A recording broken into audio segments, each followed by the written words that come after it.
আজি যোৰহাট ৰটাৰী ক্লাবৰ কাৰ্যালয়ত নেশ্যন বিল্ডাৰ এৱাৰ্ড অনুষ্ঠানটি অনুষ্ঠিত হৈ যায়। সভাৰ আৰম্ভণিতে সভাপতি দীপক দত্ত, সম্পাদক কৰিমৰ হকে আসন গ্ৰহণ কৰে। অনুষ্ঠানটিৰ আৰম্ভণিতে আনুষ্ঠানিকতা ৰক্ষা কৰি সকলোৱে ৰাষ্ট্ৰীয় সংগীত পৰিৱেশন কৰে। ইয়াৰ পাছতে ৰটাৰিয়ান ডক্টৰ মীনাক্ষী হাজৰিকাই গণেশ বন্দনা পৰিৱেশন কৰে।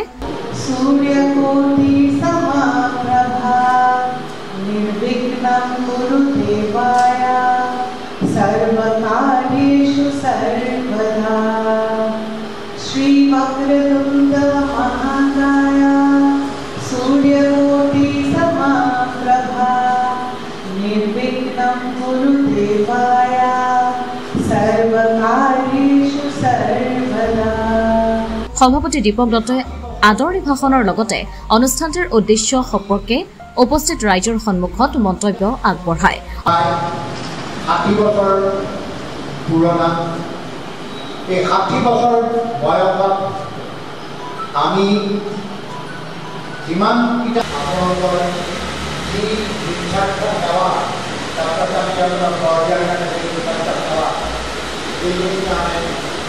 অনুষ্ঠানটি পৰিচালনা কৰে ৰটাৰিয়ান আনমনা বৰাই।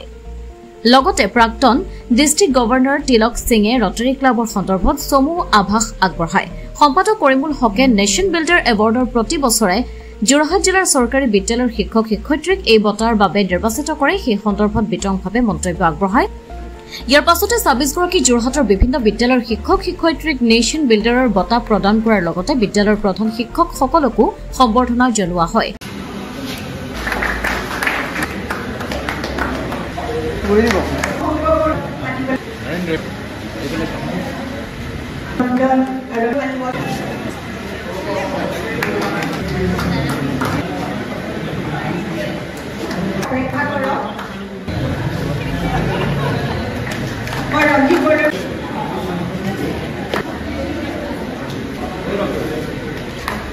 অভিনন্দন জনাইৰ ইপালি শইকীয়া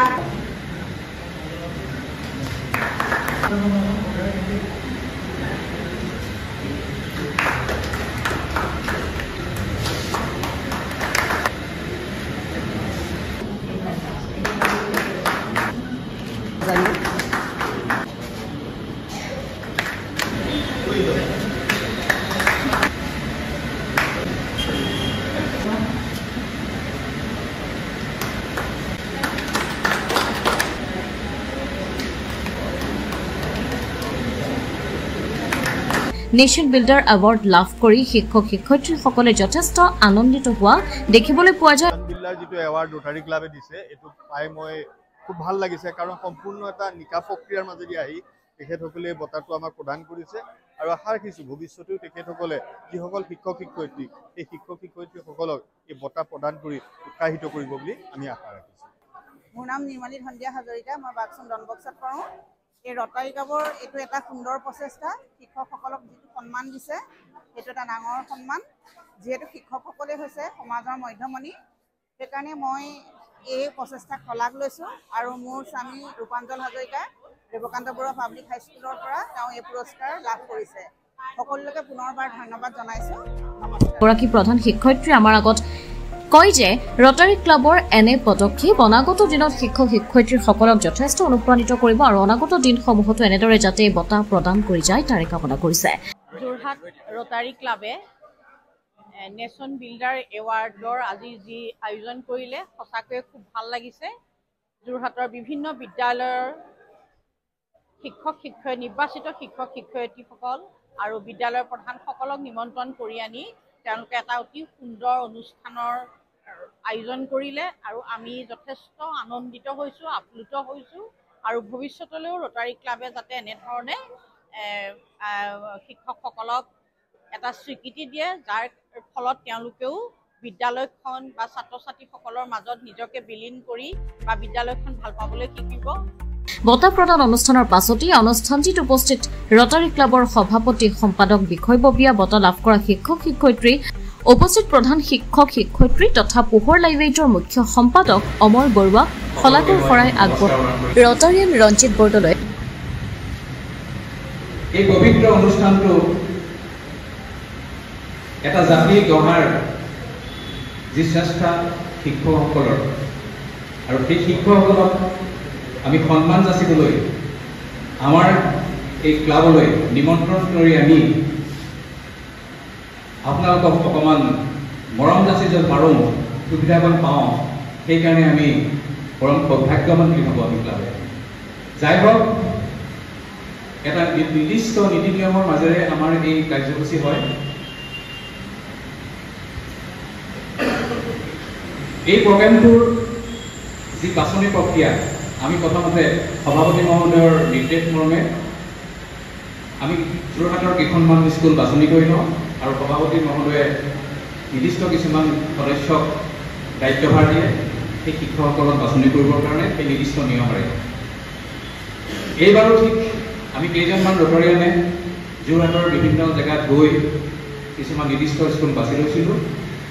আৰু সেই স্কুলসমূহত আমি ৰটৰিয়ানসকল গৈ যেতিয়া আমি পদাৰ্পণ কৰোঁ আমি গৈ পেলাই প্ৰধান শিক্ষক শিক্ষয়িত্ৰীসকলক যদি চিনাকি দিওঁগৈ আমি ৰটাৰী ক্লাবৰ পৰা আহিছোঁ এনেকুৱা কাৰণৰ বাবে আজি কৃতজ্ঞতা জ্ঞাপন কৰে শেষত সভাপতি দীপক দত্তই সভাখনি সামৰণি ঘোষণা কৰে ব্যুৰো ৰিপৰ্ট পোহৰ লাইভ 8 ধন্যবাদ আজি গোটেই সভাখনৰ আপোনালোকে কভাৰিং কৰিলে কাৰণে অতি হাৰ্ট থেংক ইউ দিছোঁ আজি যোনটো প্ৰক্ৰিয়া আমাৰ নেশ্যনেল বিল্ডাৰ এৱাৰ্ড এইটো আমাৰ গোটেই ভাৰতবৰ্ষৰ যোনটো ৰটাৰী ইণ্ডিয়া লিটাৰী মিছন RILMৰ এটা প্ৰজেক্ট হয় 2014 চনত আৰম্ভ হৈছে আৰু সেই তেতিয়াৰ পৰাই আমাৰ